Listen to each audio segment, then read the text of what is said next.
எசேக்கியேல் அதிகாரம் 10. இதோ, கேருபீன்களுடைய தலைக்கு மேல் இருந்த மண்டலத்தில் இந்திர நீல ரத்தினம் போன்ற சிங்காசன சாயலான ஒரு தோற்றத்தை கண்டேன். அது அவைகளுக்கு மேல் காணப்பட்டது.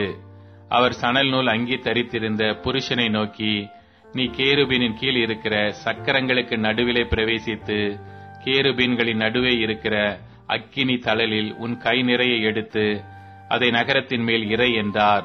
அப்படியே அவன் என் கண் காண உள்ளே பிரவேசித்தான். அந்த புருஷன் உள்ளே பிரவேசிக்கையில் கேருபீன்கள் ஆலயத்தின் வலதுபுறத்தில் நின்றன. ஒரு மேகம் உட்பிரகாரத்தை நிரப்பிற்று. கர்த்தருடைய மகிமை கேருபீனின் மேலிருந்து எழும்பி ஆலயத்தின் வாசற்படியிலே வந்தது. ஆலயம் மேகத்தினாலே நிறைந்திருந்தது. பிராகாரமும் கர்த்தருடைய மகிமையின் பிரகாசத்தினால் நிரம்பிற்று.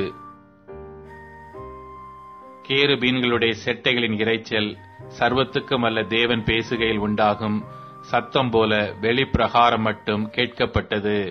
அவர் சணல் நூல் அங்கி தரித்திருந்த புருஷனை நோக்கி, நீ கேருபீன்களுக்குள் சக்கரங்களின் நடுவிலிருந்து அக்கினியை எடு என்று கட்டளையிட்டவுடனே அவன் உள்ளே பிரவேசித்து சக்கரங்கள் அண்டையிலே நின்றான்.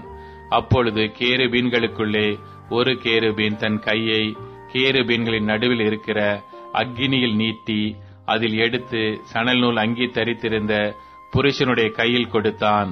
அவன் அதை வாங்கிக் கொண்டு வெளியே வந்தான். கேருபீன்களுடைய செட்டைகளின் கீழ் மனுஷர் கையின் சாயலானது காணப்பட்டது. இதோ, கேருபீன்கள் அண்டையில் 4 சக்கரங்கள் இருக்க கண்டேன். ஒவ்வொரு கேருபீன் அண்டையில் ஒவ்வொரு சக்கரம் இருந்தது. சக்கரங்களின் தோற்றம் படிக பச்சை வருணம் போல் இருந்தது.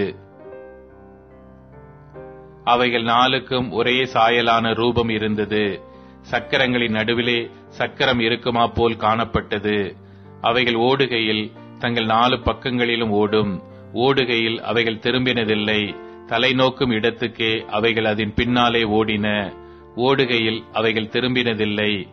அவைகளின் உடல் அனைத்தும், அவைகளின் முதுகுகளும், அவைகளின் கைகளும், அவைகளின் செட்டைகளும், அந்த சக்கரங்களும் சுற்றிலும் கண்களினாலே நிறைந்திருந்தன.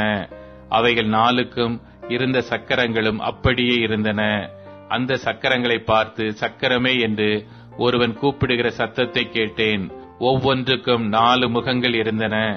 முதலாம் முகம் கேருபீன் முகமும், 2ஆம் முகம் மனுஷ முகமும், 3ஆம் முகம் சிங்க முகமும், 4ஆம் முகம் கழுகு முகமுமாயிருந்தது.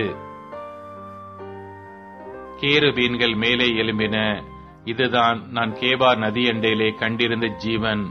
கேருபீன்கள் செல்லுகையில் சக்கரங்கள் அவைகள் அருகே ஓடின. பூமியிலிருந்து எழும்ப கேருபீன்கள் தங்கள் செட்டைகளை விரித்தபோது சக்கரங்களும் அவைகளை விட்டு விலகி போகவில்லை. அவைகள் நிற்கையில் இவைகளும் நின்றன. அவைகள் எழும்புகையில் இவைகளும் எழும்பின. ஜீவனுடைய ஆவி இவைகளில் இருந்தது. கர்த்தருடைய மகிமை ஆலயத்தின் வாசற்படியை விட்டு புறப்பட்டு கேருபீன்களின் மேல் நின்றது. அப்பொழுது கேருபீன்கள் தங்கள் செட்டைகளை விரித்து என் கண் காண பூமியை விட்டு எழும்பின. அவைகள் புறப்படுகையில் சக்கரங்களும் அவைகளுக்கு சரியாய் சென்றன. கர்த்தருடைய ஆலயத்தின் கிழக்கு வாசலிலே போய் நிற்க இஸ்ரவேலின் தேவனுடைய மகிமை அவைகளின் மேல் உயர இருந்தது. இது நான் கேபார் நதியண்டையிலே இஸ்ரவேலின் தேவனுக்கு கீழே இருக்க கண்ட அந்த ஜீவன்தானே. அவைகள் கேருபீன்கள் என்று அறிந்து கொண்டேன். அவைகளில் ஒவ்வொன்றுக்கு 4 முகமும் ஒவ்வொன்றுக்கு 4 செட்டைகளும் இருந்தன.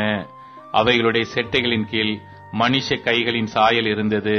அவைகளுடைய முகங்கள் நான் கேபார் நதியண்டையிலே கண்டிருந்த அந்த முகங்களின் சாயலாயிருந்தது. ஒவ்வொன்றும் தன் தன் முகத்துக்கு எதிரான திசையை நோக்கி சென்றது.